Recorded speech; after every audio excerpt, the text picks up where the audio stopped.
mic feels like it's in a weird spot. I keep catching it out of the corner of my eye, and that's not normal. Yeah? Yeah. Well, quit looking at it. True.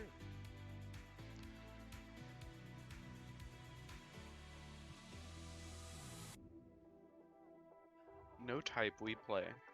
Got him. Got him.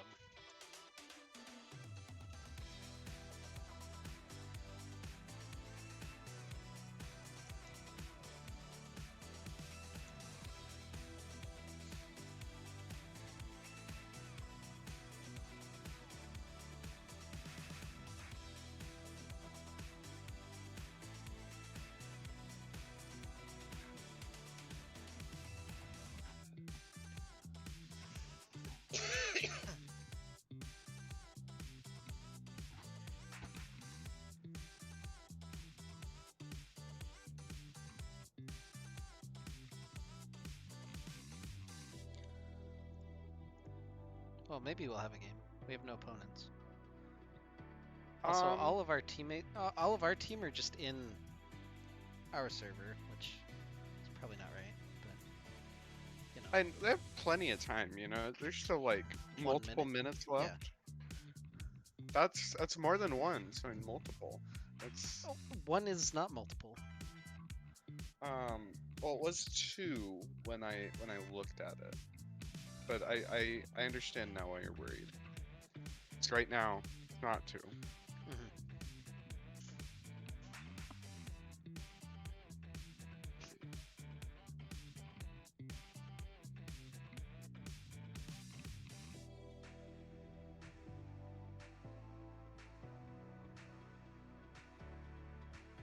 You know, I really like when teams delay the whole extra period so that I get to go to bed later. It's my favorite thing. Yeah.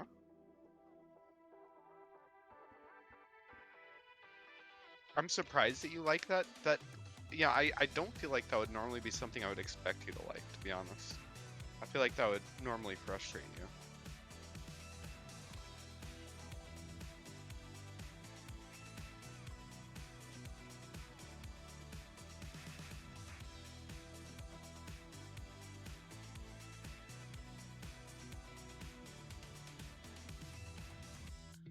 Oh no, they keep changing sides.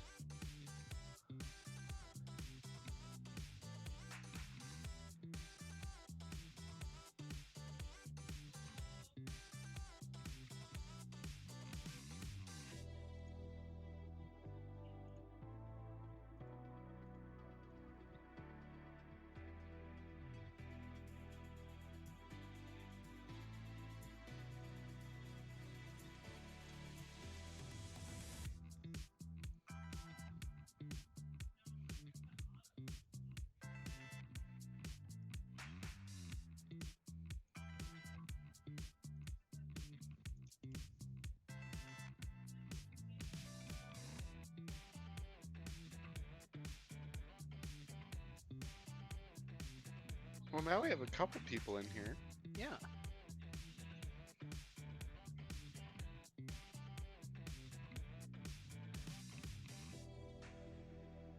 Sometimes you just, show up with your whole team at 7:01. Yeah. Yeah. Is that something that you do sometimes?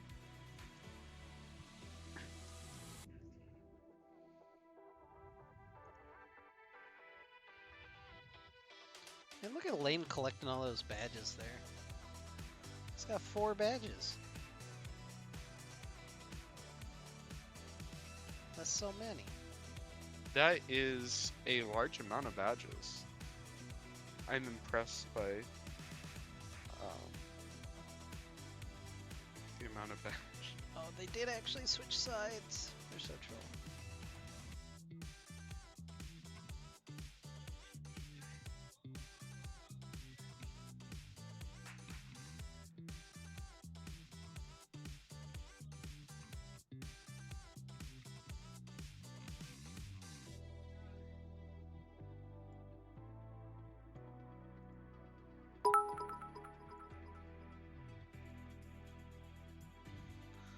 I actually think it's limited to 4.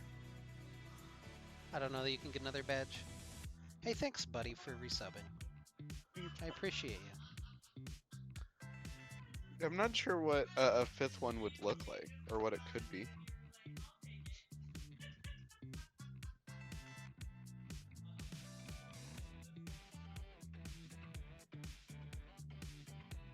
I'm honestly surprised you get 4. I thought the limit was 3. I mean, I guess that Twitch admin is just kind of like, It's a free space on the board. it's a special one, yeah. Staff is just too OP. Big Pog plays only. I feel like that's putting a lot of pressure on them. You know, they could have like medium Pog plays too, I think. It says big pogs only. The pogs are big, it's not the plays. Oh, see, I just can't read. So, that's my bad. That's my bad.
Alright, so there's, as an update, there's 10 people in this, well, there's 12 people in this lobby.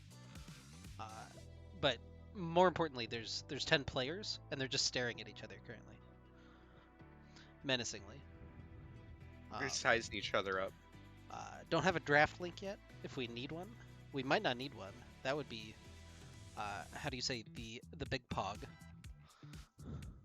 I think that's probably a little bit too optimistic. Oh, there it is. Alright. Well, I Just had in to say time. something. Alright, now we have draft links.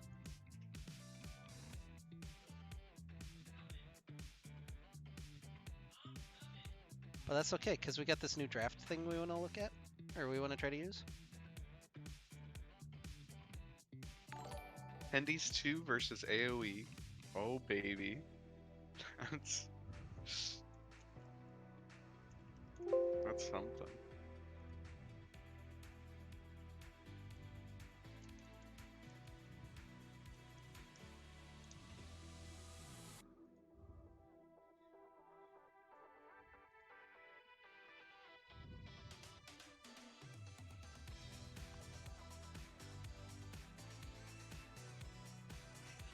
What is this?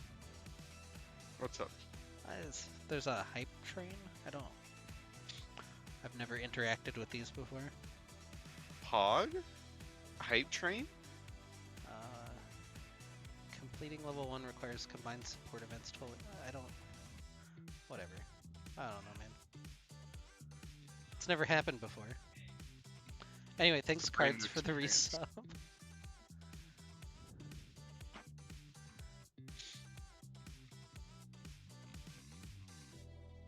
It's weird looking at Akshan's portrait in League just because I'm so used to seeing him in LOR. It's very different.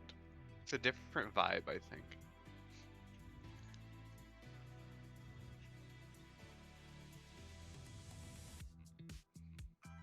Apparently everybody was just waiting until we streamed again, so that's a thing. Fair, it's been a little bit since the last time. It has been a decent amount of time since we've done a stream. It's been 21 days, so that's a couple. So we're probably rusty AF, but it's playoff time, baby. Let's go! pumped. Both teams said R, but the draft hasn't started, so kind of waiting on that.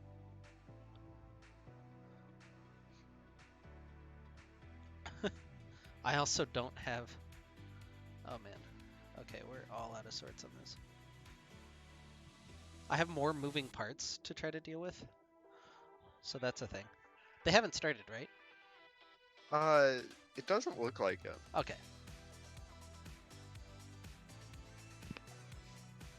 I just wanted to make sure, because again, using new stuff. There it is. Yeah. Okay, they're in draft. They started it. They hit the ready buttons. Let's go. All right. Hi. I'm Maris. My co-caster is Aikedo as usual. How are you doing tonight? Just peachy. How All are right. you?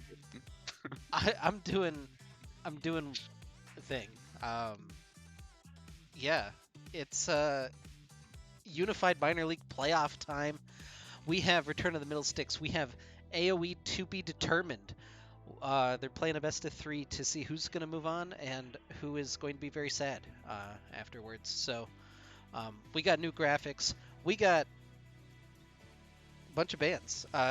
These are actually just a lot of expected bans. So Shen Renekton, Tom Kench, Irelia Viego not going to appear in game number 1, and a last ban for AOE forthcoming.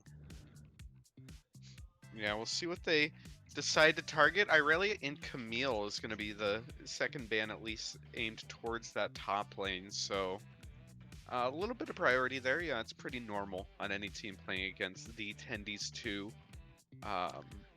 So Gwendy's is available. I don't know if you reach for Gwendy's right now, but it's a thought. It's going to be Xin Zhao. All right. Yeah, Xin Zhao pretty strong in the jungle. You know, pretty consistent.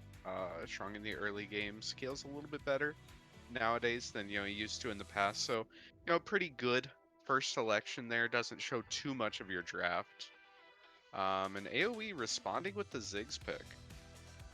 Yeah, Ziggs is nice. It's a flex pick now between mid and bottom, and the blind Jax. So that's an interesting pick. Again, could be a flex between jungle and top potentially, but probably top lane, and it's pretty good into a lot of things that Tendies likes to play. Yeah, historically, Tendies champions don't exactly fare the best into Jax, so AoE putting a lot of pressure onto Tendies, and already the Riven locked in for, assumedly for Tendies. I don't know if anyone else on the team plays it. That's the Firelight mid Riven flex. Let's see it. Yeah. Ziggs one game, Riven the next. I could see it. All right, so the Ashe picked up for Barco Duck. It's pretty good against Ziggs, like straight up in the bottom lane. You have more wave clear early with Ashe, plus you have the ability to poke through the minion wave. And it's actually really annoying for Ziggs to deal with until he starts to stabilize his mana pool. I don't know if that's the head-to-head matchup we'll see. And there's the Volley Bear, the other thing that Tendies has trouble with traditionally. Yeah, no, it's gonna end up being a pretty strong top side of the map, at least in the early game. That 2v2. It's a little bit scary, though. Xin Zhao and Riven aren't exactly slacked either. They should be pretty well. It could be quite a bit of a brawl there in the top lane in the early game. Meanwhile, rest of the bans coming through. It'll be interesting to see if that Ziggs does end up going in the bot lane, or if it ends up being flexed mid. I just realized the Middlesticks logo is like significantly bigger than the AoE one. I think the logo itself is just bigger, but like the size was also bigger. Anyway. Yeah. We don't want to show any favoritism. Never. There clearly isn't just a giant fiddle in the background. I don't. Anyway, Leona Zillion taken away. Last ban for AoE is they have a couple more seconds to decide on that, and it'll be Thresh. So a lot of supports getting taken off the table here in the second rotation. Yeah, which makes a lot of sense here. Yeah,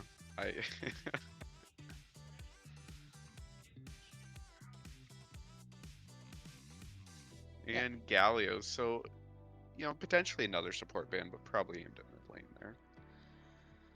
Yeah, so now AoE with the chance to pick, I guess, either pick their AD mid and show us where the Ziggs is going, or continue the train and just pick support now, and further pinch the pool potentially for RTM. It might possibility. I'd almost prefer if they just show their lanes now. That way they could save the support counter pick. But Rakan is almost assuredly going support, so not quite wanting to commit to exactly where that Ziggs is going to end up means RTM's in the dark just a little bit here. Yeah, I don't think uncertain Ziggs exactly where it's going to end up. I was gonna say I don't think Ziggs Rakan is a very good lane, and the Ashe is already pretty good against Ziggs, at least early on. I'm pretty sure we're going to see something like a Xayah or a Kai'Sa to pair with the Rakan, and the Ziggs will be mid. But, we can see. That looks like a Maokai support, though, so that's interesting. Yeah, definitely. Has quite a bit of poke in the early game. Ashe plus Maokai could be kind of painful to actually end up trying to lane against. And apologies, both of us are still getting over being sick, so we'll probably be hacking a little bit, unfortunately, during the cast. But do our best to keep through it.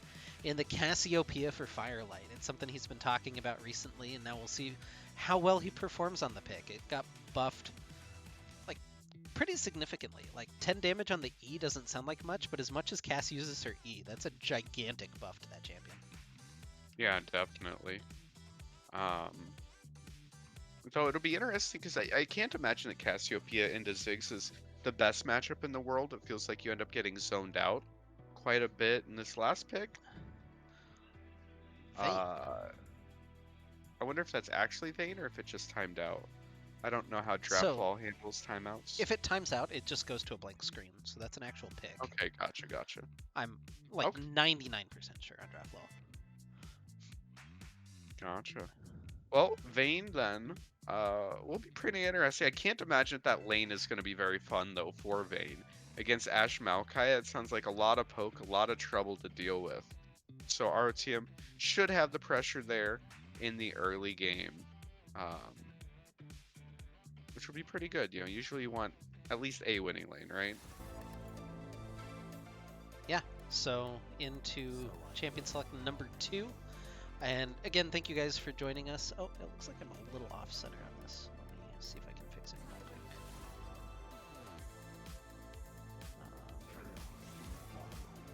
No, that's how it's designed. Alright, weird. The champion bands are like very slightly offset, it looks like. But that's just how it's supposed to be. Because I can't stretch it that way. Interesting. See, I thought you were talking about series start at the bottom, which I feel like is a little bit off-center. Yeah, that just... well, I guess like the gap is centered, right?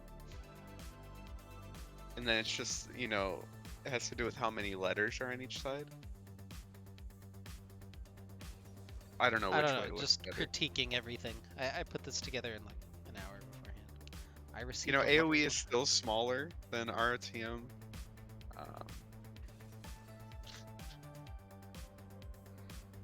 It looks cool though. Yeah.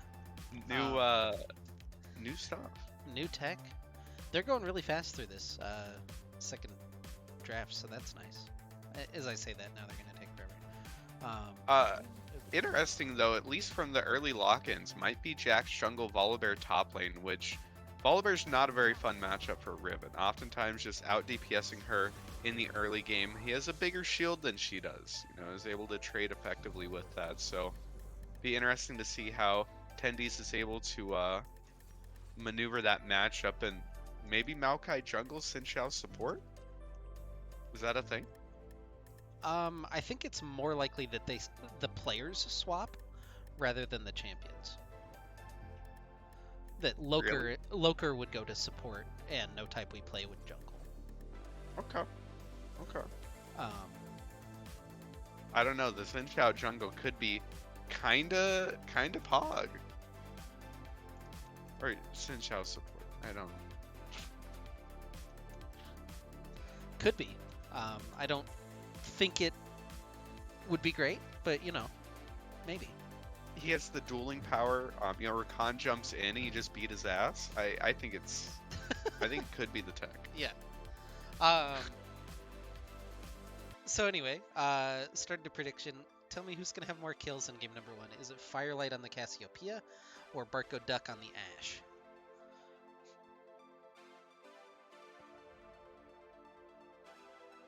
What's your professional opinion on it? My professional opinion? Um, I'm not really sure, honestly, because like the Ash Maokai, presumably, should have a pretty strong lane into Vayne Rakan. Could pick up a lot of kills down there in the lane phase, but then Cassiopeia is a little bit stronger later on. And there's a lot of people who'll be going into Cass's range in order to deal damage to her. I don't know. I would probably lean Firelight, but I could see a world where Ash gets a couple kills early and just snowballs out of control. So Definitely a possibility. also, I'm really could be an option that they get completely rolled over, and we're looking at like 1 kill to 0, in which case Ash probably has that one rather than Cass. You think so? Yeah. I feel like Firelight is more likely to end for a kill. You know, they're a little bit down. He just goes deep and picks up a kill or 2 and throws the entire game for it. I could see it. All right. Well, 2 minutes left in spectator delay. This is game number 1 of the round of 16 for It always throws me off. Unified Minor League. I actually didn't get an updated logo because I'm bad, but so we still have the old Upsurge logo. But best of 3 to determine who's gonna move on. I should have a bracket handy, but I don't. So let me do a cheeky pull. That's right. We have a whole ass series to. True. Oh, so the winner of this game will take on the winner of AOE Zoomers versus On to the Next. So we could get AOE teams in back-to-back weeks. And in fact, that's likely given the seeding. But, you know. What's the seeding of AOE Zoomers? They're the number 1 seed from the Infernal division. Okay. And On to the and Next AOE is the TBD? Oh, AOE TBD is the number 3 seed from Cloud.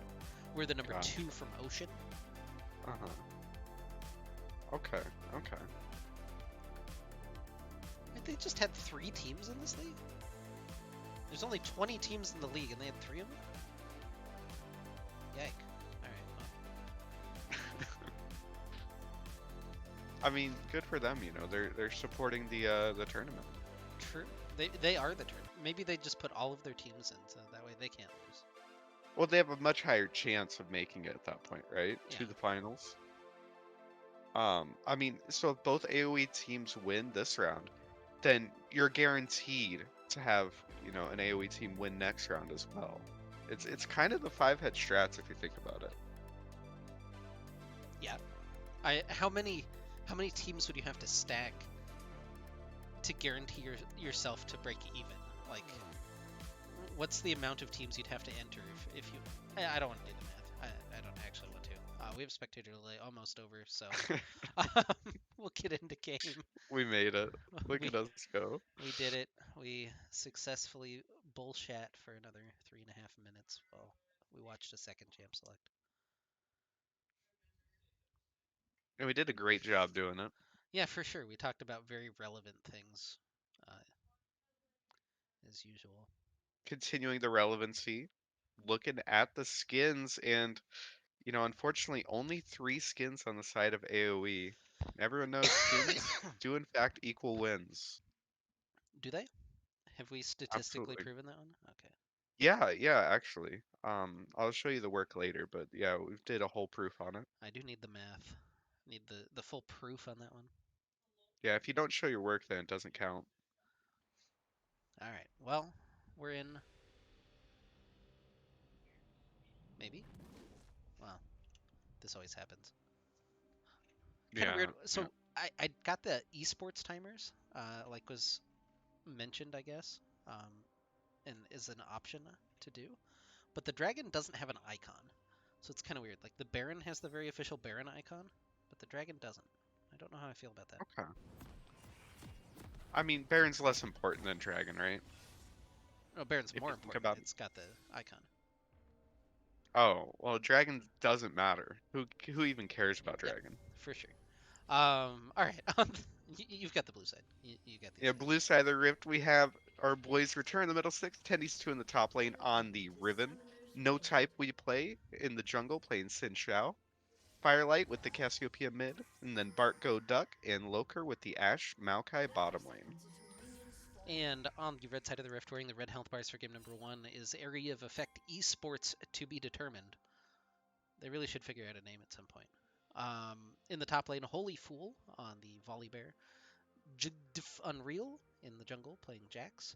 Kakari in the mid lane on Ziggs. And DLG Sani and Junrox in the bottom lane playing Vayne and Rakan. This Maokai skin is amazing. Those saplings. Oh, I hadn't seen those. That is actually high tier. Yeah. Yeah, no, that's fantastic. I wasn't sold on the astronaut skins. I wasn't feeling them, but every time I've seen Uh-huh. one of them in game, they've been pretty adorable. Like I the think the Nar one. astronaut's a pretty cool aesthetic. Yeah. And I assume this Maokai one is super new, right? Yeah. They just came out with like it was like Maokai Bard and Gnar at the same time. There might have been one other champion in there. Vigar, apparently. Ashes. My wife is yelling Hog. that at me, so. All right, so both junglers starting on the bottom side of the map, which probably not too surprising. You know, we've talked about it every single time that Tendies is in a game. The double melee top lane oftentimes is where the junglers want to impact in the early game. So wouldn't be surprised to see both of them head up there. Yeah, no type we play is actually skipping over his Krug camp, which is kind of more normal on the red side, but it's going to give him a small camp advantage over Jungle Diff Unreal in terms of tempo, so he might be able to get up there slightly before Holy Fool's expecting it off of a full clear. Yeah, definitely something to keep an eye on.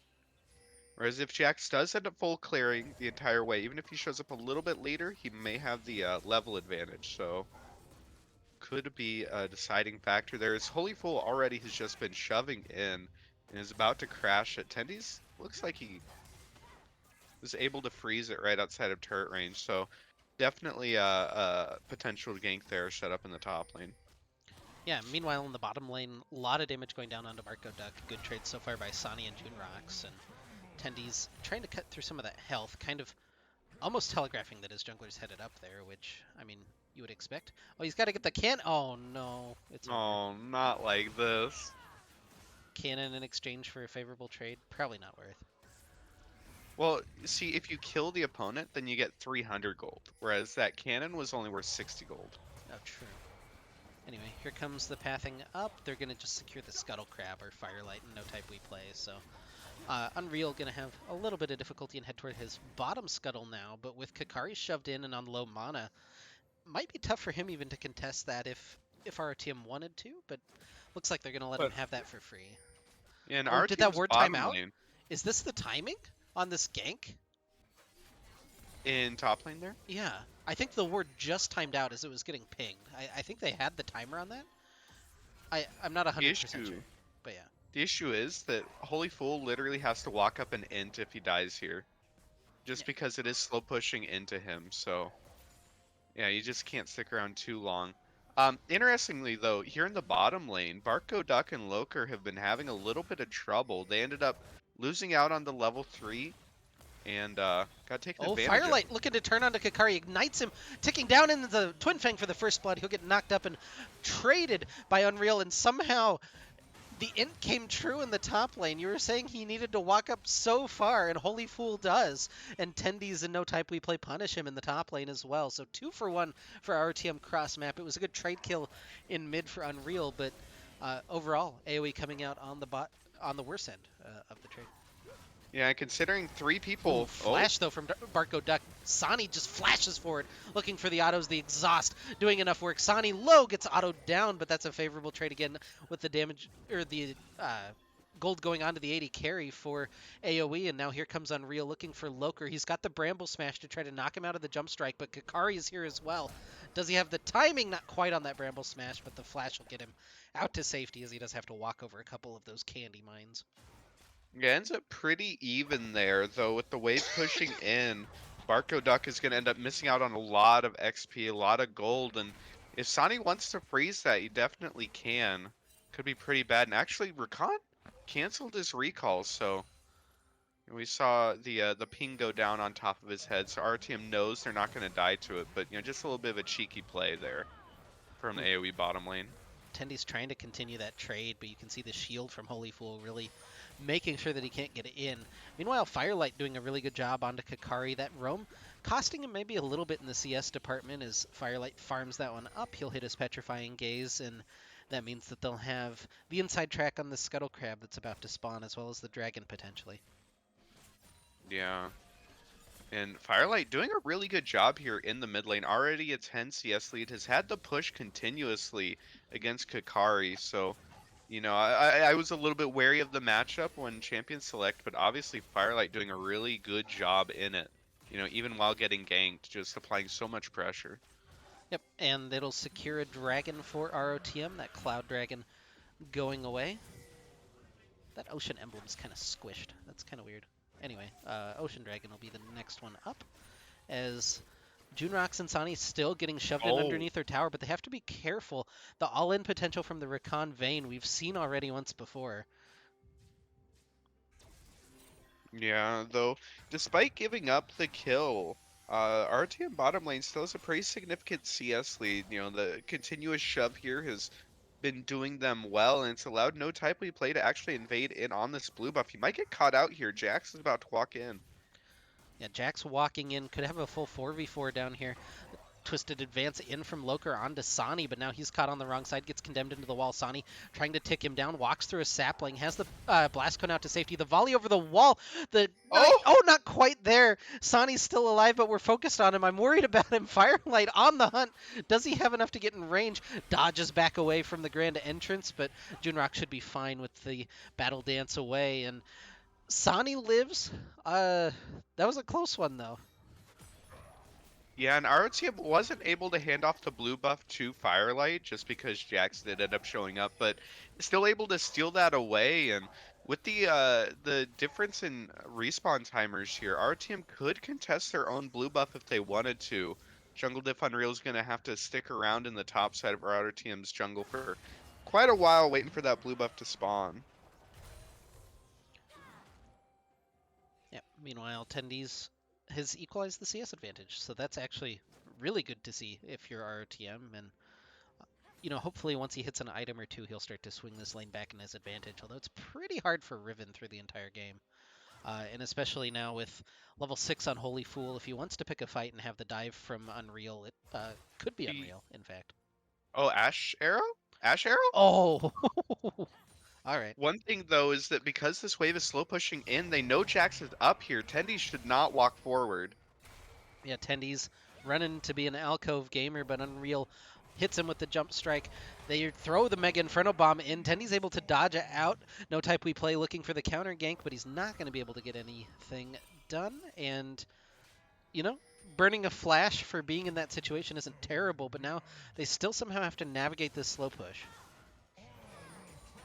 Well, Yeah. turning it into a fast push is an option, and they're making sure that they have no type we play up here. I don't think they can find a gank, but it's good to shove in that wave and make sure that he can't crash or he can't freeze that. Ballbear doesn't have his ultimate available. Flash is going to be coming up shortly, so potentially if he walks up a little bit too far, he could end up dying there, but looks like he's going to just end up playing it safe, which is definitely the right call. His jungler's kind of in his back pocket, but probably doesn't want to force a fight there. And our team's going to be able to just get a reset. Only thing they end up losing is Tendy's flash, so potentially could come back to bite them here in a bit if Jungle Diff Unreal is able to head back up there and take advantage of it. But for the moment, pretty good for them. Yeah, and look at the CS leads that have been opened up by ROTM, specifically bot and mid. Right now, Barco Duck and Firelight just strictly out farming their AOE opponents, and that's the gold lead. That's 1,000 gold in ROTM's pocket. Yeah, definitely. They have the pushing lane and they're taking full advantage of it. And so far, AoE has, after the first fight there in the bottom lane, hasn't really been able to take advantage of it. They haven't really been able to bring anyone down. Tendies has been pulling a lot of pressure up in the top lane, so our team's bot lane's just kind of allowed to shove in and, abuse the Vayne as much as they want to.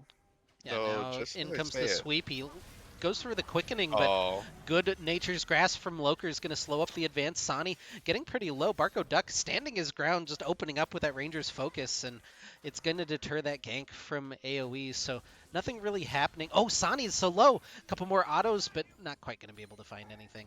Um, but yeah, ROTM doing well. They have winning lanes right now. They're continuing to push their advantages, and you'd think that they really need to, especially against a team that scales as well as Vayne's, Ziggs, and Jax. yeah, definitely. Though, of course, Jungle Jax usually gets less gold, less experience than his top lane counterpart, so it doesn't quite have as reliable scaling. Um, if he isn't able to get too much of a lead here in the early game. But I really like to see the roam down there from Firelight, just taking advantage of, his bot lane, being able to turn that play around, and he was threatening a dive there, and put a ton of pressure onto the enemy bot lane, and now a 40 CS lead here in the bottom lane for Barco Duck is just ridiculous how well our team's bottom lane has been doing since that first fight. Yeah, and it's allowed no type we play to be able to secure all these objectives. Well on his way to that second dragon, has the Rift Herald in his back pocket as well, and our team coming up with all the neutral objectives, farming the minions well. It's a really controlled game so far from them, which makes me a little uncomfortable if we're being honest. What is this team? Yeah. Definitely, though. One thing to note is that Firelight has roamed a couple of times, and because of it, Kakari has been able to equalize that CS lead now. Oh, Ash ult Ooh. not quite going to connect onto Sani. Teleport still being channeled in by Tendies. He's on top of Oh, Sani, has the ult, was able to dodge out of the grand entrance. They're still looking for it. They get the knockup. Does he have the wind slash? It's not quite there. There it is. The kill for Tendies as they're looking for a little bit more. The teleport from Holy Fool just a little bit too late. Barco Duck steps a little bit too far forward, but they're able to get it. It's a double kill for Tendies, although they're losing members in the process. Tendies can't quite tank that tower shot. Holy Fool will fall, but it's a double kill for the Volley Bear underneath the turret. Barco Duck and Loker should be able to take down this tower, but 2 for 3 in favor of ROTM plus the tower. I guess it's a positive gold trade. It's just a little int, I guess. yeah, and the big thing's gonna be if they're able to take down this turret. Getting first turret gold onto this Ashe is just going to accelerate her even more than she already was. But on that play, I think the big decider was that on the teleport coming in, Junrock's. Oh no, Firelight. Oh, I hate to see it. Yeah, really. Junrock's ended up. Oh, go ahead. I was gonna say just pushing his luck a little bit too much. Gets hit by the bouncing bomb. But Yeah. But no, the Recon W is just a little bit mistimed on the teleport coming in. Allowed Tendies to get onto Sani and just completely blow him up. And it's a small thing like that, just a quarter second too early or too late on the W means that RTM's able to get a favorable fight. yeah, no type we play gonna get two solo turret plates in the mid lane for himself in exchange for that Rift Herald, which was about to time out. That's about as good as he can do with it in that situation. And so we continue up to about a 2,000 gold lead now for ROTM, and still have these winning lanes, but getting a little scary in some of them with the Leandri's Torment finished up for Kakari. Do you like that pickup compared to a Luden's in this situation? I think the Leandres can make a lot of sense. It's always going to be just tons of DPS. I think that Six usually goes for something like that. I don't hate it. I could see an argument for Ludens maybe just because there are some squishy members of ROTM, but Riven's gonna build some health. Xin Chao is, Maokai even is, but I don't hate it.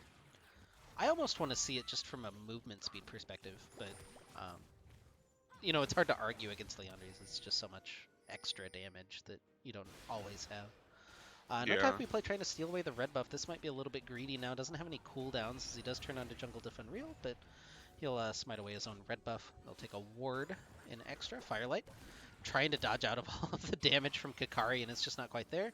Hits the zoom with his Q, and he'll be fine to get out of there. So 6 to 5 again, still hanging in there. Now a shove in for Sani and Junrocks.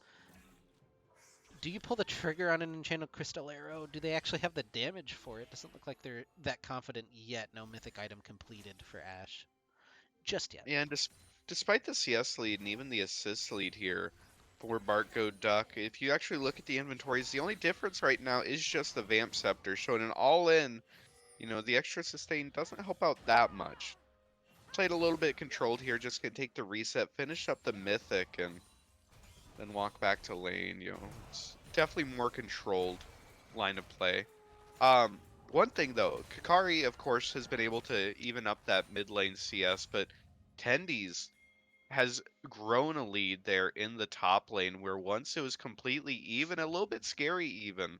It seems like he's done a really good job navigating that matchup and is feeling comfortable enough to be able to, contest Holy Fool for CS and, sort of get a lead for himself there. Yep, jungle support combos roaming together. Might see a little 2v2 action, but Kakari and Firelight and Tendi's going to go ahead and make sure that everybody converging for this first Infernal Dragon. Does the AOE even want to fight this? Oh, the Enchanted Crystal are going to land. They're looking for it with that Mega Inferno Bomb over the top, doing a lot of damage to no type we play. Junrock's able to dash back out, but Jungle Diff Unreal getting knocked by the sapling in the bush. What happened to Rakan on the side? Holy Fool jumps in, but it's just to die. Sani trying to kite back away, but he'll get taken down by the volley, and ROTM somehow finds 4 kills in that fight. Yeah, just a little bit of it felt like AoE just not on the same page. They're, separated from each other, trying to approach the dragon. ROTM instantly pull the trigger on the Enchanted Crystal Arrow. Once you get 1 or 2 kills, it just becomes Oh, that much easier Kakari to in clean up trouble, the rest. trying to hit the satchel, but it just doesn't matter. As Tendies takes him down, it's a delayed ace for our, well, it's not an ace at all because there's respawns, but 5 kills now for ROTM. They get the tower in the bottom lane, and now a huge lead. 6,000 gold and a 3rd dragon in their back pocket. Yeah, and it just makes it that much more scary. We see no time we play. Take their time on the recall. That much more scary for AoE just because RTM is now pressuring the soul point here in just a few minutes. And if they pick up that Infernal Soul, it's just so scary. It makes it that much harder to actually end up fighting them. Ooh, Tendi's in a little Tendies, bit of trouble. Took an extra tower shot, and Holy Fool punishing him for it. Oh, the heal from that Gore Drinker. Does he actually have enough dashing in? Wind Slash not quite there. Holy Fool shuts him down. So close, just barely not quite able to get the knock up on that 3rd Q. If he got it, feels like he might have been able to turn that around, but maybe just a little bit of overconfidence there from Tendy sticking around and taking that fight where he basically started at, about 20% HP. Ooh, this teleport's a little sus, though. Tower's just going to go down. Barco Duck takes a big Mega Inferno Bomb to the face, but he'll be able to get out of there, and ROTM, again, coming away with the turret. A little bit of an extra advantage at the end of the play. Now they have to be a little careful. Kakari does a lot of damage over the wall if he wants to stick around and poke, but the 4-man squad for ROTM going to secure the 2nd Herald.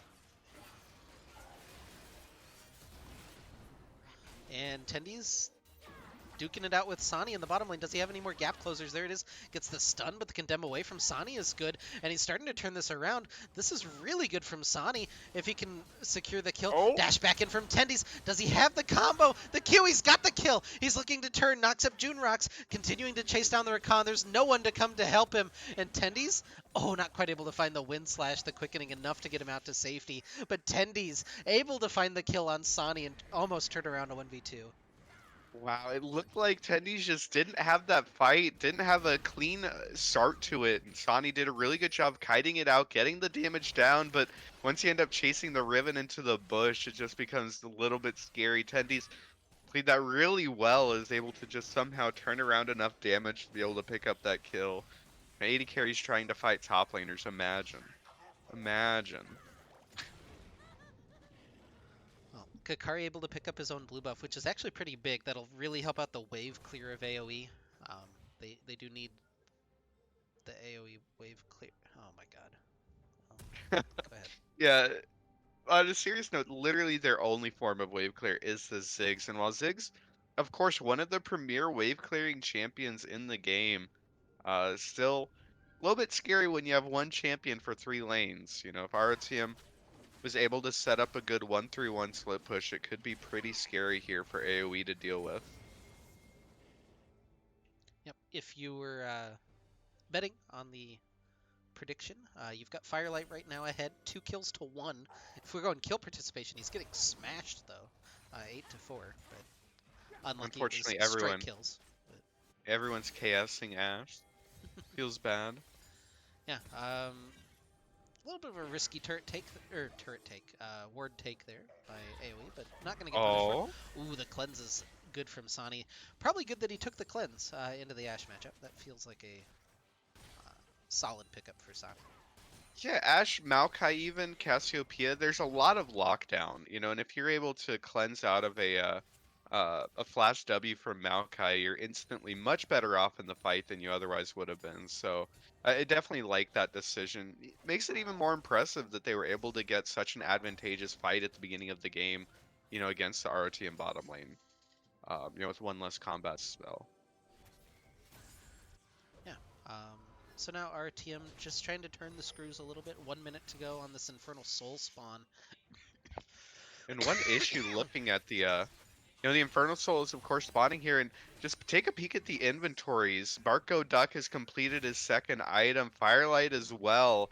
Uh, Even Tendies has his second item, and no one on the side of AoE is even close. But you kind of have to contest this dragon. This is sort of the snowball of losing those first couple means that you have to start contesting these, and you aren't scaled yet. So Yeah, we'll other see how option they're would be able to to maybe maneuver trade that. for a Baron, but I don't know that that's even a positive value proposition. Like RTM can just chill for 5 minutes and then you still have the Infernal Soul. Um, Yeah, and then you have to fight for Elder Dragon. yeah, I I'm not sure what the decision here from AoE is, but it looks like they're going to try to pick Firelight. He uses the Petrifying Gaze to just try to disengage. No Type We Play is in, looking for Kakari, able to assassinate him on the backside. Firelight still treading in some damage. Jungle Diff Unreal is the only one in, and he's going to fall. No Type We Play still on the backline. He finds a double kill. The Volley Bear almost able to finish him off, but not quite. It's a triple kill for No Type We Play, and holy fool, the last one left alive for AoE, but it's the ace for Return to the Middlesticks. Yeah, and it looked like it might have been a good pick there for AoE. They got the attempt to engage onto Firelight. He was pretty alone, but gets a massive Petrifying Gaze, able to flash backwards, and No Type We Play just dives into the backline and just puts in so much work there. And ROTM flexing their gold lead are going to be able to pick up this Baron, are going to be able to pick up the Infernal Soul as well on the other side of the map. Tendies is soloing that, and ROTM has a very firm lead here on game number 1. Yeah, and that was basically just a straight 4v5 for ROTM. Tendies was Yeah. in the bottom lane, not participating. Um, Not to say he wasn't doing things. He was killing minions, killing towers. Now he got a dragon, But wasn't in the fight at all. Yeah, And yeah, yeah, he just wasn't there to contribute directly to it. But RTM able to come out on top, and now with these buffs are just so incredibly strong. It's hard to see how AoE ends up holding this. If Zig's wave clear was enough before against the Baron buff, it's not. And if you have to siege against Infernal Soul, it just becomes so difficult because any amount of damage that you take is just multiplied. yeah. So the volley, the W from Zinzao, going to start to really stack up some damage, and they can walk in and take first turret with this this Baron buff, and probably the first of a couple here, as Tendies is now pushing in the top side. We'll see how greedy ROTM wants to be with this. They're under no particular stress right now, as they've really stalled the scaling from AoE, and yeah, we'll see how much they're willing to really commit for. But they'll get a second turret up in the top lane and continue to push in mid. No Type We Play on to June Rocks, trying to get that assassination. Oh, Just wow. force him to dive over the wall, about half of his health missing for his trouble.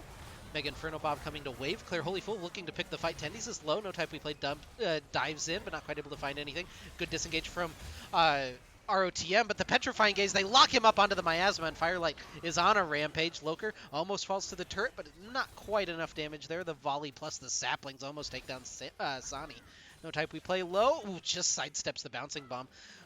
Obviously been playing his ARAMs, working on his footwork, and Firelight somehow finds a flank and just eliminates 2 from the map. ROTM rips through the turrets. They'll rip through game number 1 at the end of this. We'll see if they want to stick around and finish it now, or if they're going to come back and have another go at it. And Firelight just sort of walked straight through the turret mid lane, walked up slowly top lane, and just helps out the homies and is able to pick up the last couple kills there. And RTM, they have the waves shoving in. I don't think the AoE is going to be able to hold this one, but you know, from commanding lanes, commanding CS leads, as well as, you know, just perfect dragon control, sort of snowballs out of control here for AoE.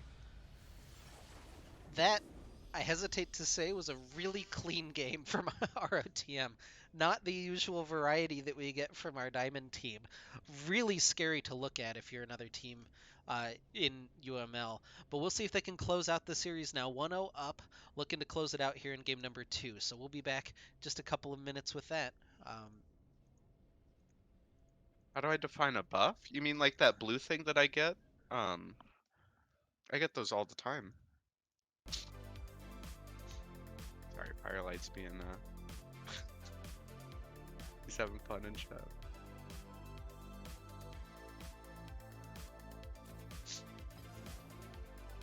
How do you define a buff? He's still upset that I said that I thought that the Lilia changes were nerfs.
We'll take blue side this game.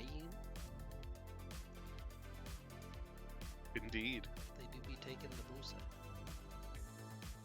Which means I have to flip all of the graphics on my stream.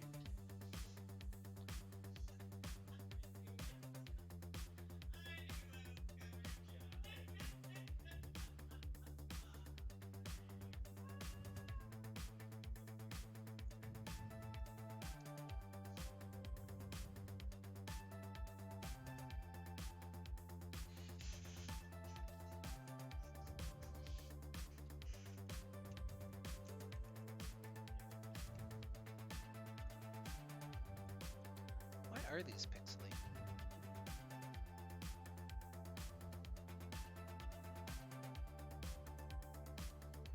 What's that? Oh god. Okay. I'm trying to figure out why the font at the top of the screen is like pixelated. You can't see it right now. But on the pick and ban screen, the font on the top of the screen is like pixelated, but the font on the bottom of the screen isn't. But they're the same font, they're the same setup, as far as I know.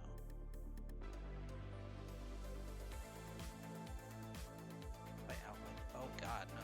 Okay.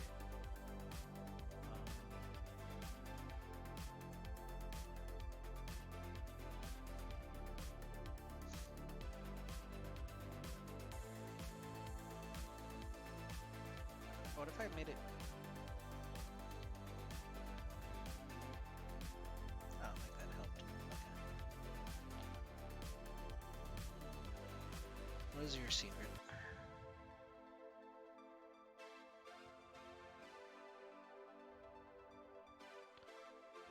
I wonder if that actually works. Let me try it. Huh. That might have actually worked. What the fuck? What was it? So if you make the font size really big and then just shrink the text box, it fixes the pixelization a little bit. 5-head? I don't know why that would do that though. That literally doesn't make any sense, but you know, that's the world we live in, I guess. So I'm just gonna make these 256 size font and then just shrink them, and they look better. That's weird. You'd think it'd be dynamic, but You would think so, but it just isn't, I guess. I wonder if that ruined the in-game. It did. Okay.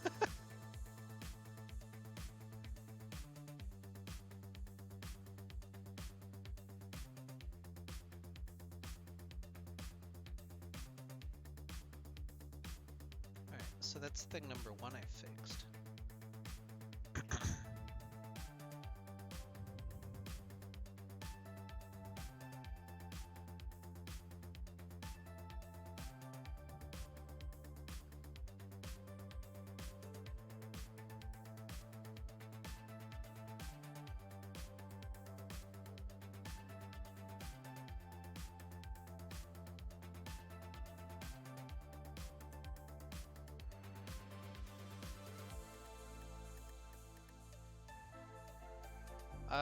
We're waiting on...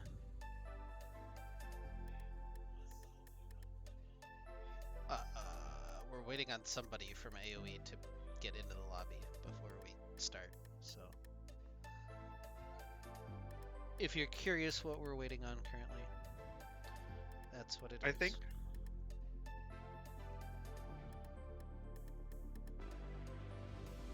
we're waiting on the AD carry, I think. Yeah, that sounds right. I don't remember their name. Sani. Oh, true. I couldn't tell Like- you what like letters were in front of Sani, but we're waiting on Sani. Sonny D? Sani D! Or is it like Dasani? Oh, it could be. I'm gonna try it with this font now. This has opened a whole new world to me. You just make the font huge and then shrink it, rather than just making the font small. I don't know why that works. I don't like it. But Imagine. it definitely looks better. I hate that so much. Alright, so now there's... Maybe I'll mess with the thing during champ select and see if I can get the bands to line up correctly. But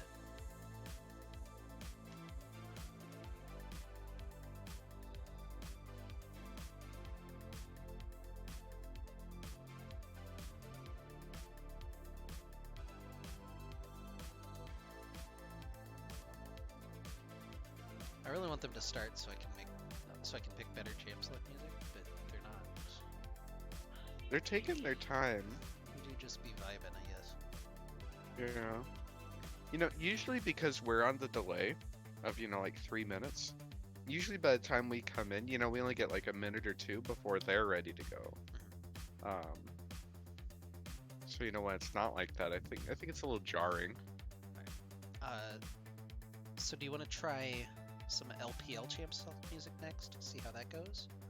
Or should we do one of the ones that we know is okay? What did we just use for game number 1? Game number 1 was Neon Freeze, which is my favorite one that I've found recently. So had that one Okay. covered. Because It's from we LEC. won with that one. Yeah, it was from you know. LEC, and then I switched to Knight Rider, which is also LEC. Okay. But yeah, got some more LEC. I could go LCS. I've got that LPL one that we have never heard before, so that'd be new. We could shake things up, you know. We can try the LPL.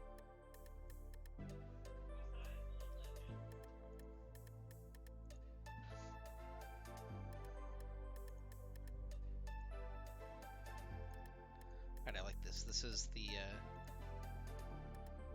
Vaughn, So- tired of waiting, has decided to just make the pro draft on them. This might be a stupid question. What does LPL stand for?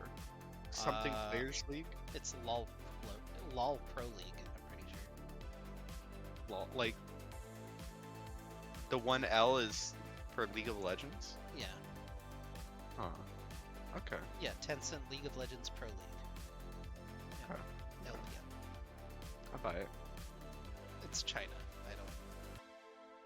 They do things like that. Well, I mean, I guess like LCS is League Championship Series, right? Yeah. Okay. It's not as stupid as perhaps I initially thought. LEC's League European Championship. That's pretty stupid. League European Championship? Yeah.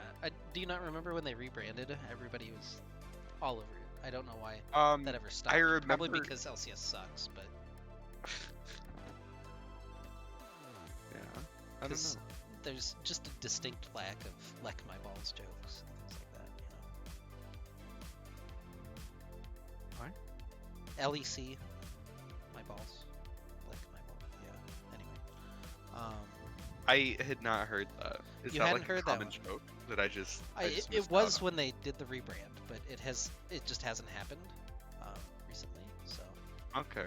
Oh, you have to revive it. I think it's kind of your job at this point. wait, one of the teams forfeited their why?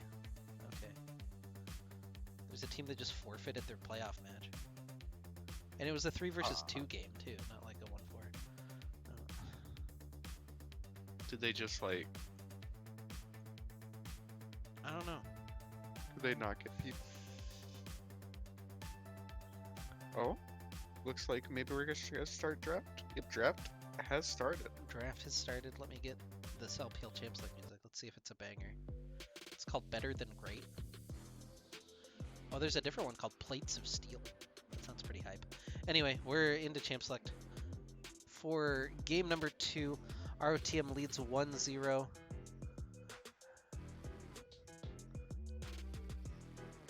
And yeah, it was a pretty dominant game number 1 for ROTM. We'll see if they can pick up where they left off.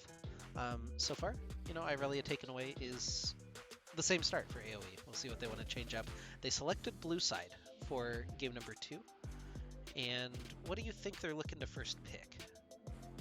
I mean, I would imagine maybe some Xin Xiao priority. Ooh, ROTM with the Like controversial ROTM? no ban.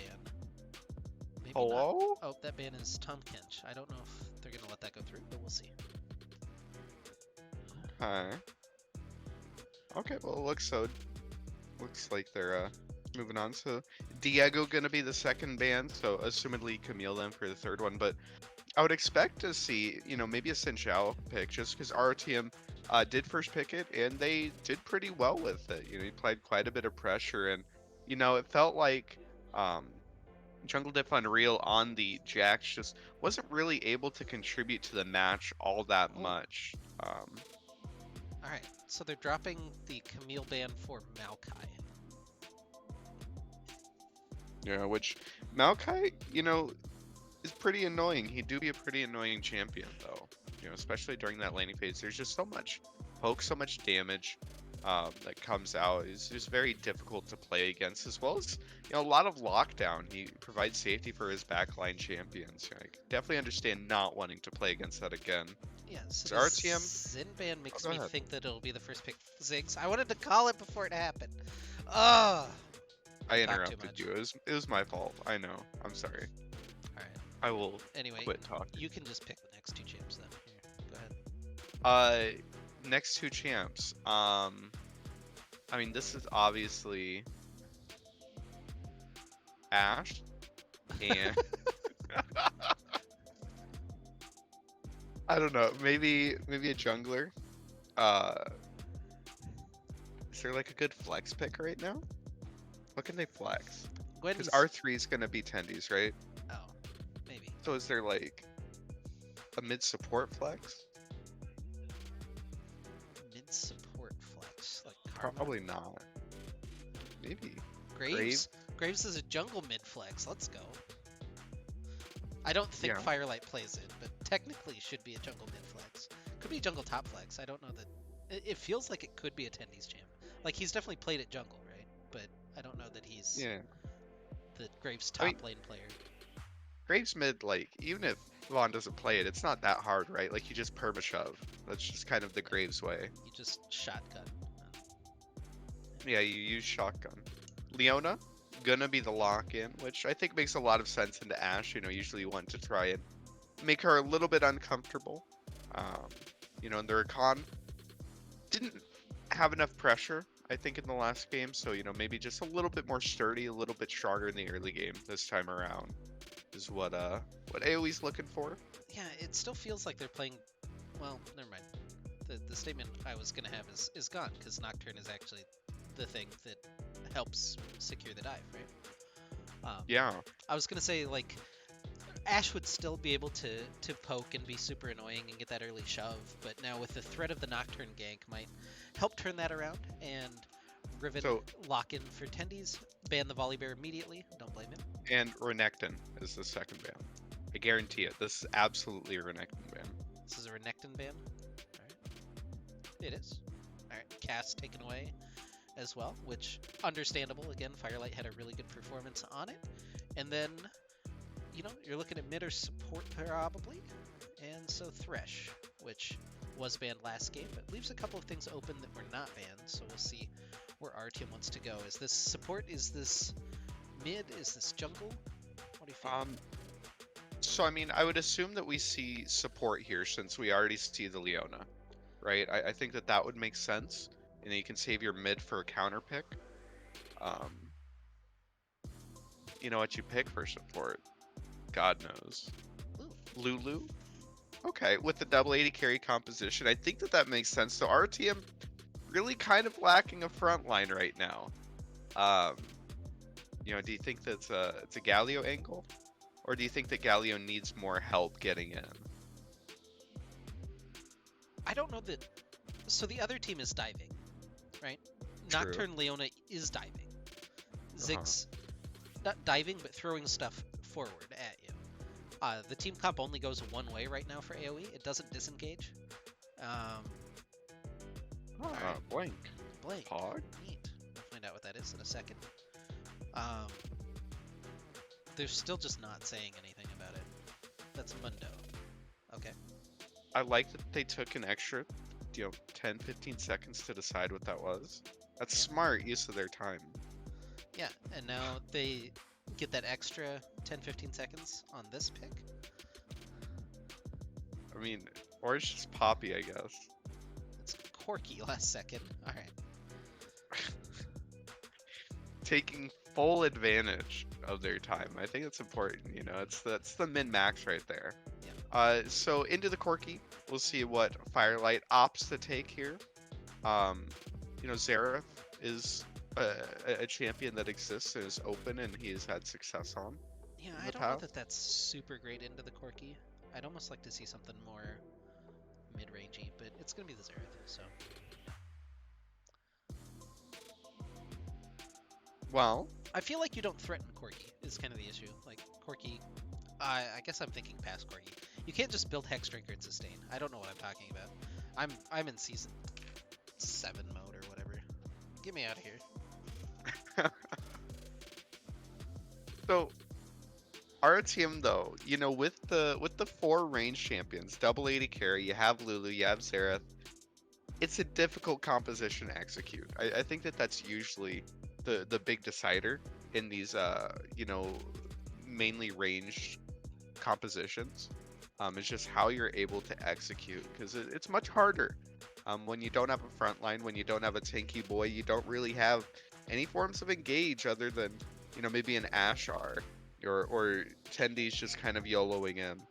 So it'd be interesting to watch. Is on the other side, AOE very much has some go buttons. They have the Nocturne, they have the Leona. One worry though is that your carries are kind of big scaling champions. Nocturne or Ziggs and Corki aren't really known for their early game damage. Um, Whereas, Leona and Nocturne, it feels like usually want to make proactive plays in the early to mid game. So a little bit of offset there, it feels like, in terms of what each person on the team wants to be doing. Yeah.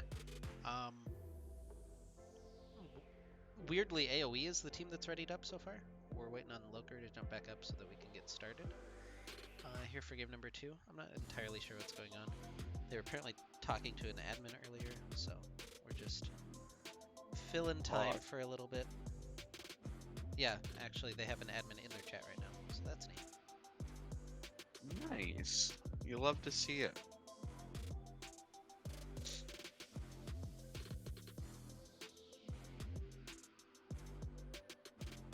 Well.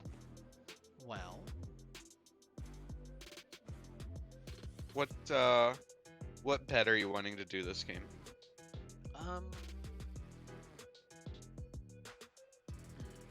That's a thought.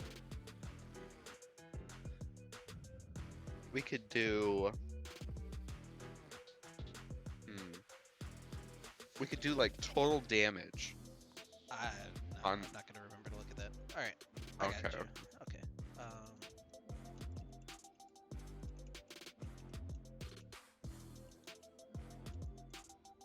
What did we decide on? Okay. Which 2 do I want to do? We'll just do both. That's fine.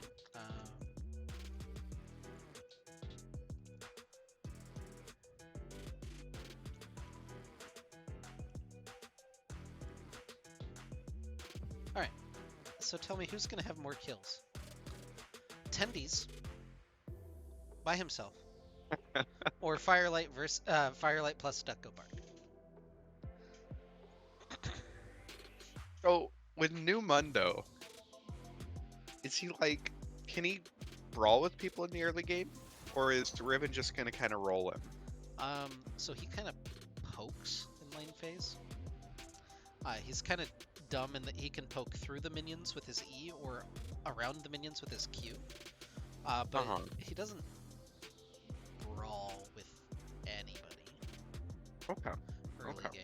He kind of just dies early and then eventually just becomes the health sustain tank that exists in this game. Okay. I don't have a high opinion of Mundo, but yeah. That's I just wanna Aatrox? I wanna look to see where what the Riven versus New Mundo matchup looks like. And I'm looking on Lawlytics, and it looks like it should be significantly favored for poor Riven. So, maybe Tendies will be able to pick up some kills then. It's hard though because Firelight, Bark Go Duck, of course, contribute quite a bit. Yeah, so quite last a bit of game damage and oftentimes pick up a lot of kills. Last game I'm pretty sure it was Tendies 5 and Firelight plus Stucco Bark 6. Or it was 6 and 7. I believe it was 1 off. Right, Tendies had the same number of kills as Firelight and Stucco Bark had 1. So. Okay. No one has voted. People are very split on this prop. Where would you vote? Where's the smart money go? The safe money, I think, is Firelight plus Stucco Bark. Or Bark Go Duck. God, he's got both of the accounts. Anyway, I think that's the safer pick. But we have all seen the Tendies diff, right? It has happened. It could happen again. It could strike. True. I don't think anybody's home to vote, though. So this is... someone put down 1K on Firelight and Barco Ducks, so I'll put 2K on the attendees diff. 2K on the tendies div.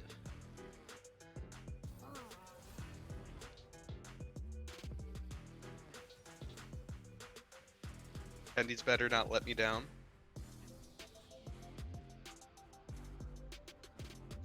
When has tendies ever let you down?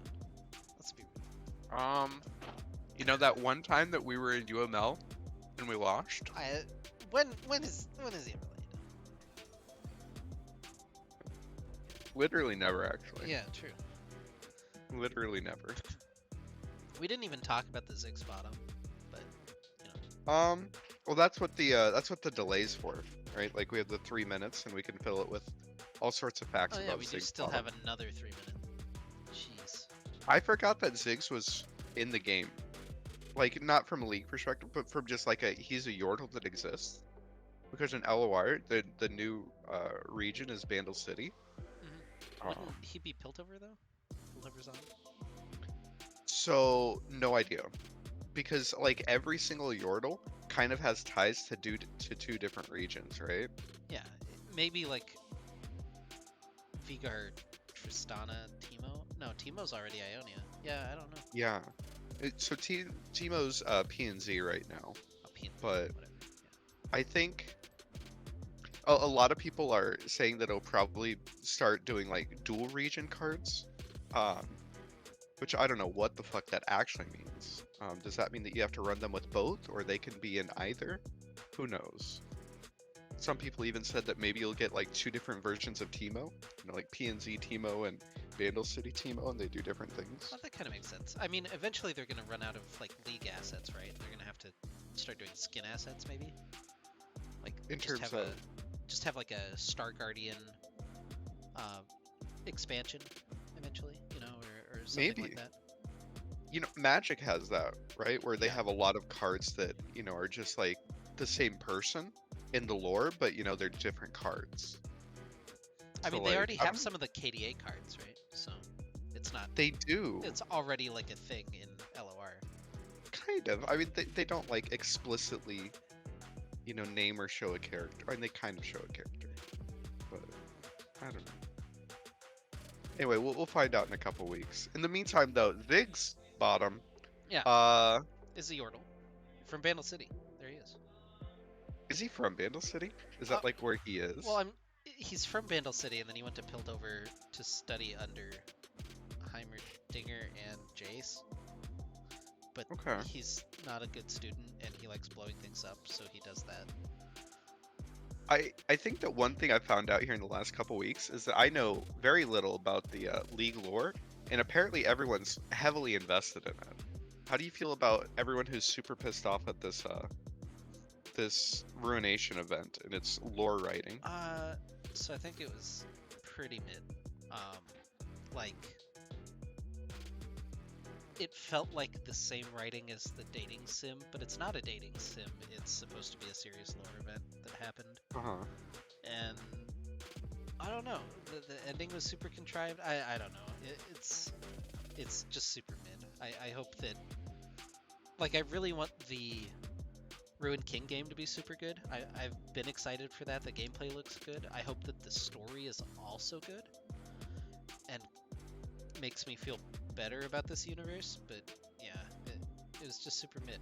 I don't know. Okay.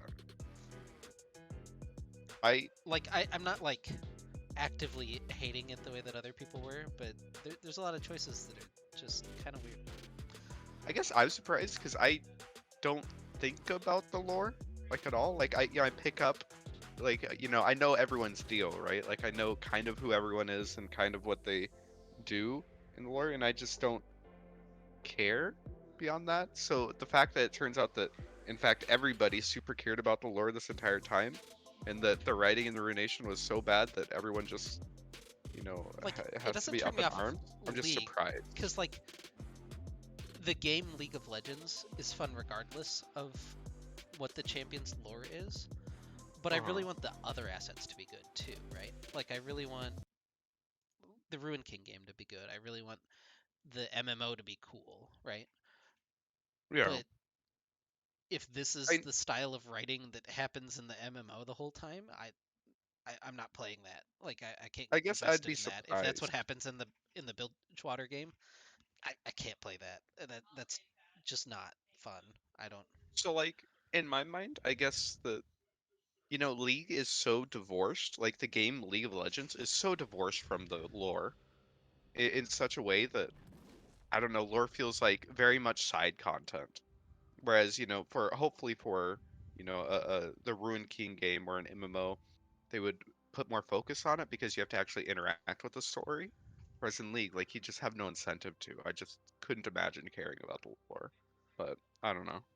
Yeah, I'm hoping that's the case. And like I thought the Spirit Blossom event was fun, but like the point of it was to be fun, right? It wasn't like a It was serious lore super event. It was frilly. It was just super extra. yeah, it was just It in doesn't its own matter. contained universe. Anyway, thanks for joining us on the Get Recalled podcast.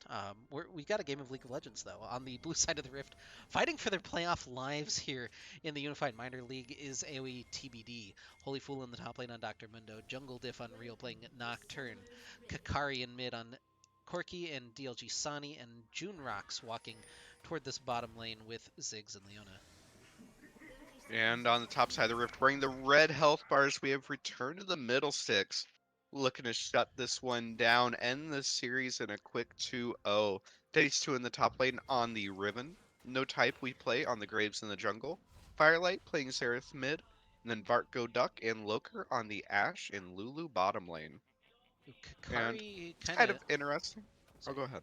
I was gonna say Kakari kind of calling out Firelight here with the Cull start. Gonna try to make that a farm lane in mid. Yeah, I mean, it is Xerath, right? Like, I Yeah. don't know. Even if he pokes you down, I don't think that it's possible to die against Xerath unless you kind of have to int a little bit, I think. I like the Um, design on this Corki copter. I like the little swirls. Oh, it is very cool. I'm not sure I've seen that one before. yeah. I usually people stick to the like cooler dogs. Like there's like a husky one and a German Shepherd one. This Hmm. this is just like a regular Corki, but the plane's cool. So Yeah, I like that. Barco Duck is asserting dominance here already in the bottom lane. Interesting is the summoner spell choices, with Barco Duck opting for the cleanse and then Loker opting for the heal. Makes a lot of sense against or against Leona rather, but just kind of an interesting allocation of summoner spells. Why? Okay, so if we look at the inventories, Corki and Ziggs, mhm. as Tendies is fighting. Yeah, Tendies is gonna get his electric or his Conqueror proc. Oh Oh, holy wow. fool! If Tendies had like committed for that, just flash autoed Yeah. forward, he would have killed himself with the cleaver. But Yeah, I don't think he was expecting that cleaver to come out. It did quite a bit of self damage. Um, I real quick, the biscuits for everybody spawned on their furthest out slot in their inventory, except for Firelight. Why did Firelight spawn in an inside slot? because he had already moved them to a different slot. I He don't think that is how it works though, because usually it's based off of like price, right? Your inventory is based on like when you bought it and the price on it. That's how it's ordered. is it? Yeah, I thought it it's was. automatically ordered. It's not based on Oh, where I thought anyone's it. slots actually are. Oh, I thought it was based on slot. Well, I guess that doesn't make a whole lot of sense. Anyway, Junrox getting autoed through as well as Sani. It was a good trade, and Firelight in trouble though. Yeah, and it And I'm looks gonna like have a he's. coughing fit in the middle of it, but he's headed toward the river, trying to kite back to Oh Tendies, who no, isn't he's there. walking into Mundo. Yeah, I don't think Firelight can find his way out of this one. We'll see how much he can take from the enemy jungle, I guess, in the process. But um, this doesn't end well for the Xerath. He's got teleport if he can get to a Oh safe place to no. use it, but it's not going to happen for him. Kakari or Holy Fool will eventually take him down. Looks like they're going to pass it over to Mundo and the Cleaver for first blood. They do be wasting a lot of time from the members of AOE, but probably not worth. Firelight just kind of ends up getting run down there, and unfortunately, because his top laner had taken an early recall, Holy Fool was able to just cut him off there. But here in the bottom lane, Barco Duck and Loker are just applying so much pressure that Ziggs is not having a fun time. You'd think he's still playing Vayne. Already down 10 CS, has to expend his teleport just to not die in lane. Little initiation onto Loker. But Barcoduck still holding steady. Gets ignited, has to cleanse, flash away. Loker may be in a little bit of trouble. He has flash as well, Oh, but the teleport teleport. behind from Tendies, as no type we play is here, has the red buff ticking down. Actually, it's actually Firelight who comes in with the Arcano Pulse and finishes off one. Junrox is low. The slow going to hit Junrox. Glitter Lance isn't quite enough. No type we play dashes forward, hits the kill. Oh, the Arcano He Pulse was caught there, him! but Holy Fool is in. He's so low, but he dies in the process. Kakari, the healthiest member of either team, is here, but just trying to dash out, gets hit by a bunch of damage from Firelight, and the disengage from ROTM as they find a bunch of kills here in the bottom lane. It was a 5 versus 4. Tendy's never expended his teleport, never came down, and RTM's still able to come out on top. They just had more members there early, and no type we play showing up, just able to pick up so many kills there. And RTM off to a pretty good start already. 1.6k gold in their favor. Couple kills on the Graves is pretty good here in the early game. Yeah, Barcoduck resetting to mid lane to try to help shove this in for Firelight. This is kind of a weird little situation here early on. It looks like Firelight might actually head bottom. He thought better of it. Well, the bot lane is kind of fucked here. It's slow pushing into ROTM, so Barcoduck doesn't have to be down there for another, 25, 30 seconds. So I don't hate him coming mid. Ooh, Tendi's, Kind of getting his ass beat. yeah, not having a great time in that trade there, but still has his teleport to come back to lane. And our team's bot lane is still mid. They're just kind of.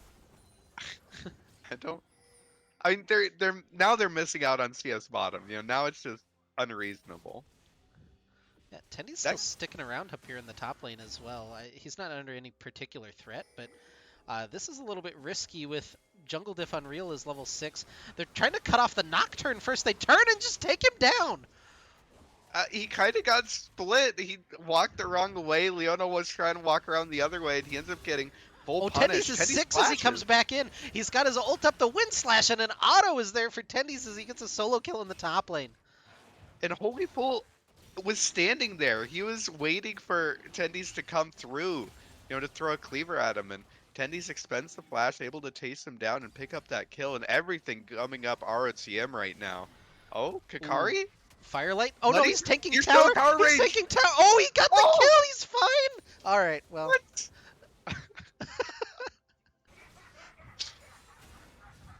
I guess when you're Firelight, you can just tank 2 tower shots as Xerath, whatever. That's fine. Just build different. If he'd missed that 3rd shot and then died, that would have been the most thing we'd seen. So embarrassing. So embarrassing. But he hit it, so instead it's a Chad play. That's the difference between Chad and Int, right? It's a thin just line. one hit.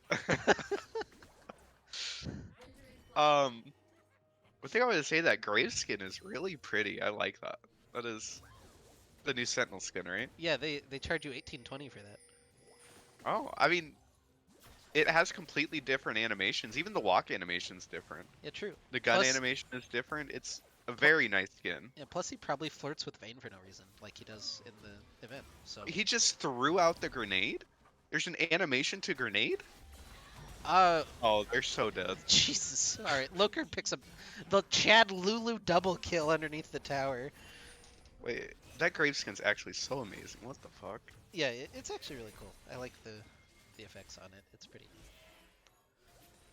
That is a weird walk animation, though. I feel like it's so much better. I feel like his other walk animation is just like,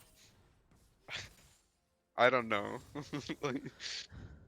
He looks like he's a little light on his feet here, whereas in his base animation. Should he be light on his feet though? He's carrying around a big ass shotgun. Yeah, but he's just kind of nimble. He doesn't have to be just brick shit house. Yeah, this does look kind of like he's prancing for TF a little bit though, but I mean it's fair. His death animation. What does that mean? I don't know. Loker's flashing forward and picking up his 3rd kill of the game, and they're trying to pinch off the Nocturne right now as well. Tendies is gonna find Holy Fool, make him burn his masochism, and yeah. Is it masochism or is it sadism? I don't remember. It's maximum dosage now. It's neither. All right, well. Are his other ability still named Sadomasochism? No, they're Goes where not. he pleases, Bonesaw, Heart Zapper? What the Yeah, fuck is a Heart Zapper? And yeah. then Blunt Force Trauma. No more BDSM references. We had to get rid of those, I guess. Badge. Is that not allowed in China? Uh, Probably not. Just like Thresh's face. Um, Or Karthus's? yeah, but Thresh's is more relevant. Karthus they just have dealt with somehow, but Well, we got the Chinese artwork, and then they redid the artwork, right? yeah, Like, we used to have skeleton Karthus. Now Karthus is just like kind of a dude, I guess. yeah, he's just a lich. He's not a very skeleton-y lich, you know? Oh? I don't think anything's happening here. The mini game is interesting. Now he has like Bloblets for some reason. Yeah, and they make sure that he's CC immune for also something. Yeah, I don't Tendi's get is the going in CC though. He's got the immunity. ultimate. He's got the. Oh, he doesn't have it. Never mind. Well, I was gonna make a joke about him not being death immune, but you know, then he didn't die, so it's kind of yeah. So doesn't make maybe sense. he was the whole time. The whole time. Oh? Yeah, they're gonna use Paranoia, the first Paranoia of the game, level 7 for Unreal, and gets turned around on by the Enchanted Crystal Arrow, Barco Duck, just layering in some Oh auto attacks, not god. quite able to find anything, but in Oh comes the Red of the no. Arcane over the top. Oh 2, no. 3 land, double kill for Firelight, and Junrox is going to eventually die. Will the Chad Lulu take it? No, it's gonna be Barco Duck.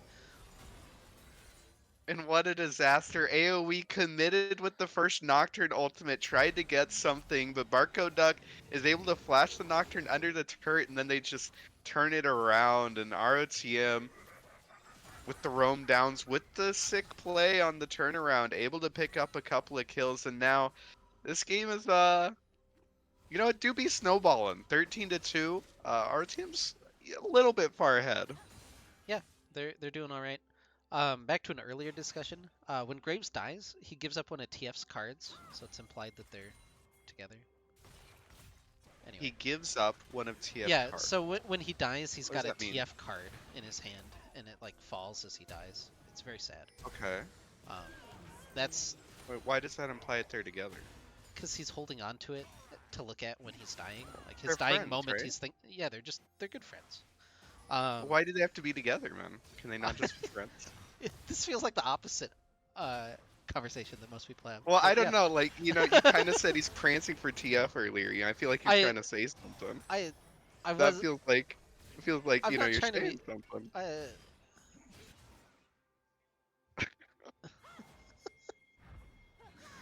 Tendies is letting me down. Wait, he's CC immune. That's so broken. He's CC immune until you CC him a second time. Alright, well, in comes the package, though, from Kakari. That's actually doing a lot of Oh damage. wow. Firelight's dominating. No type we play is still burning down the... There was just a little bit of the package over the wall. Kakari finishes him off, but now he's in no man's land. Loker and Firelight will finish him off. Tower in the bottom lane falls as well. It's 17-3. It's a 2-touchdown lead for ROTM.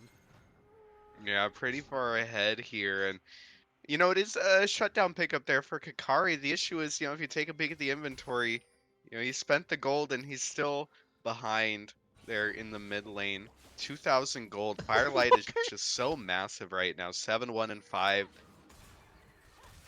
Bidding on 1,500 gold. You know, RTM do be looking pretty good here. Tenty's just kind of letting me down though. You know, I put my channel points on the line for him, and right now he's just having a quiet CS lead here in the top lane. That's not what I signed up for.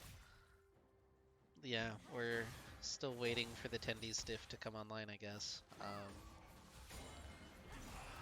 Well, Oh? maybe this is the opportunity. He doesn't have any cooldowns. He just dies. All right, well, you know. Okay. Okay, that's not helping with the bet, I'm gonna be honest. Yeah, um, the bet feels a little doomed at this point, but No, see, Tendies will just like 1v5 in the side lane, um, randomly, and that'll be how they get back in. okay. So if he 1v5s in the side lane, he's still behind. So you 3 know it's kills, right? Tendies, right? He's gonna 1v5 in the side lane and then walk straight into their base and you know pick up a couple more, Okay. right? just kind of how it is. You know, you have to win like 2 or 3 fights nowadays, uh, to win a game of League of Legends. So, Yeah, maybe I should have put Loker on his side. It would have been closer. oh, Oh my oh, god! just thinking you could farm mid lane. No, Firelight will snipe your ass from 3 screens away. Holy Fool looking for the Ash, but unfortunately, there's quite a few members of our team here to help out, and it's gonna end up going down there. Yeah, that was good play-by-play. Well done. I felt like there wasn't a whole lot of energy in it. Yeah, I Like mean, there's not a huge amount of energy in this game. It feels a little bit done. Is Tendy's here for the cleanup? Oh, He's got one. He's gonna maybe get 2. Is Okay. Firelight gonna take it from him though? Firelight, slow him. Oh, the wind Come slash on, is a good. Tendies. Tendies. Tendies. Tendies. Okay, Yes. got it. All right, He's back still in trying. it. 10 to He's still 3. trying. Now he just has to get 2 pentas, and then he's in it. Right there. Yeah, he did ruin the 4 to 20 game score though, so that's a little sad. Yeah? Is that set? Yeah, that's funny because it's the weed number. Oh, okay, okay.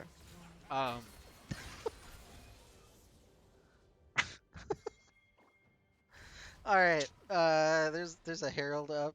That's the second one, so it's not super valuable, but you might grab it anyway, just for fun. Yeah, I mean, if you have nothing else to do, definitely an option. Yeah. First item, Anathema's Chains for Holy Fool. That's a cool item. I don't know who he's gonna put it on. Probably Tendies, I guess. Does he need trying the to look. tenacity and damage reduction? So it would show up on their bar, right? You would assume so. Anyway, in If comes it's the not gank from showing up June on his bar, Rocks. Yeah.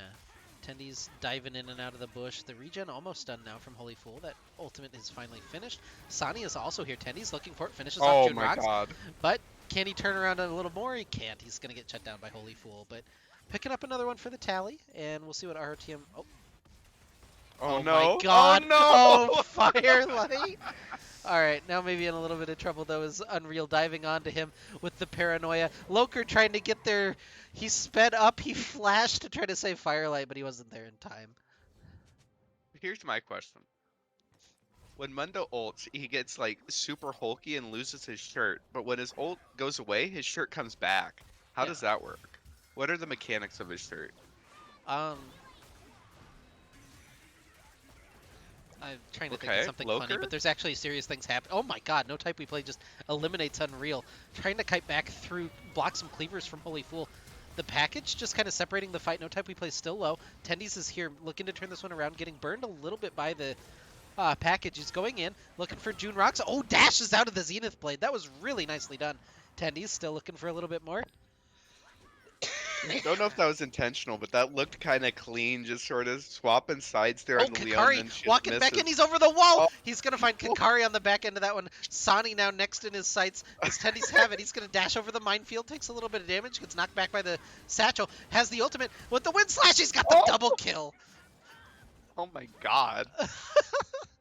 Tendy's just making this competitive. Just a couple more kills to go.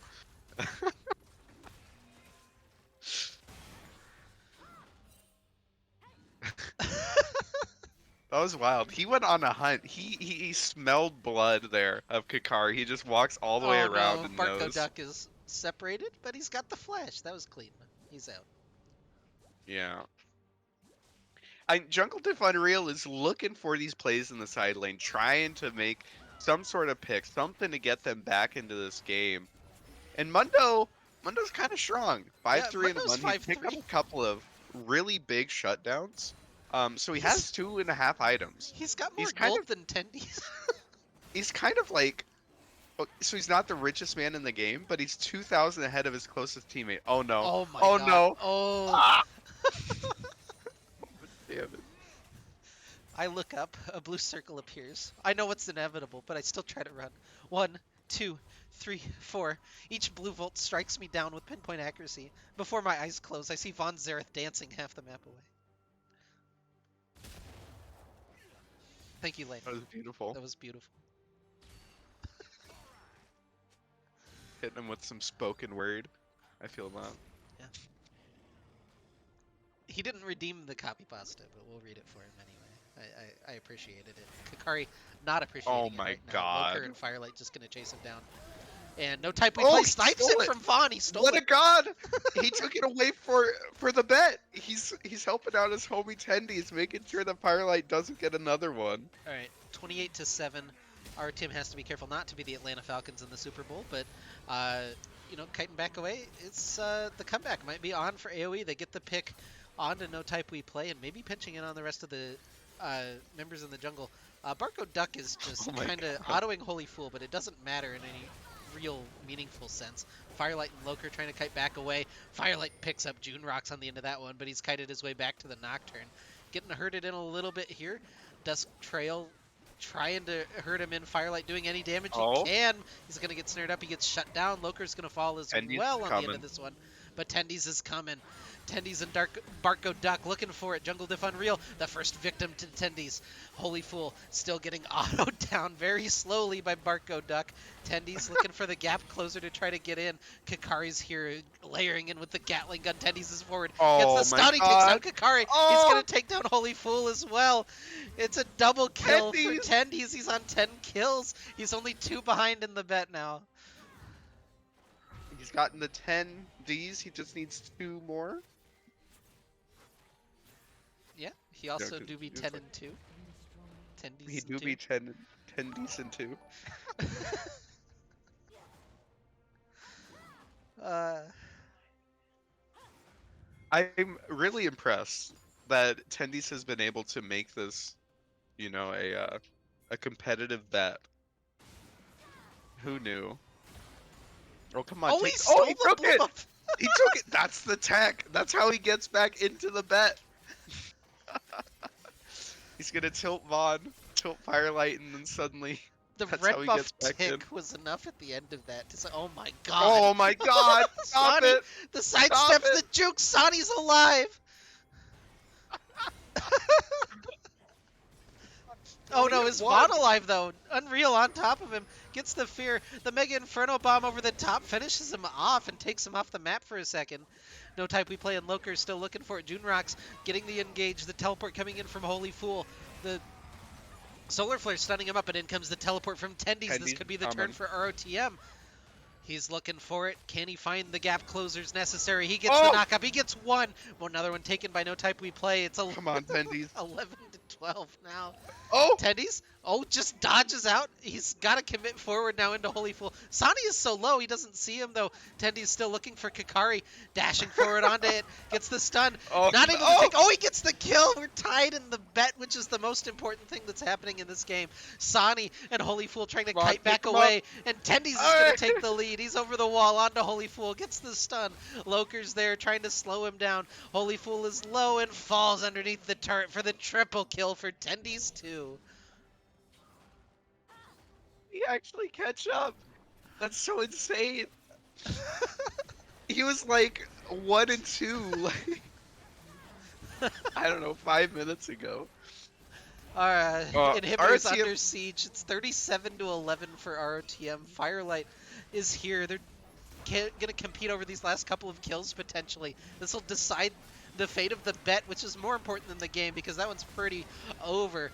The status to be determined Oh, on the bet, but Tendies takes another one to the grave. No type we play finishes off another one. Otto's being stolen by Loker, of all people. And the Nexus is going to fall at the end. 40 to 11. What a commanding series win for ROTM. yeah, just completely in control the entire time. A really clean series. No big throws, nothing crazy. Our team just took control in the laning phase and never let go. The Tendies Riven prediction. 15 to 12 the final on that one. That's Oh, baby. I just got 8,000 points for that. Oh, baby. oh baby. All right. On a more serious note, congratulations to the boys. They're going to move on to face the winner of AOE Zoomers and on to the next in the next round. It doesn't look like it's in yet, so um, our series is going to be the fastest one so far, so that's neat. But yeah, we'll see you guys next week unless the game's on the mainstream for that best of three series in the quarterfinals. And yeah, congratulations again to the boys, and we'll see you next week. What is happening in the chat? People are looking up, man. They're looking up, and there's just that blue circle. Spiffy new end screen? Hog? I gotta figure out what I want to do. I need to raid somebody. Go watch Winged, I guess. They're doing plat tryouts. Go, support. I don't know. Just pick your favorite team and cheer for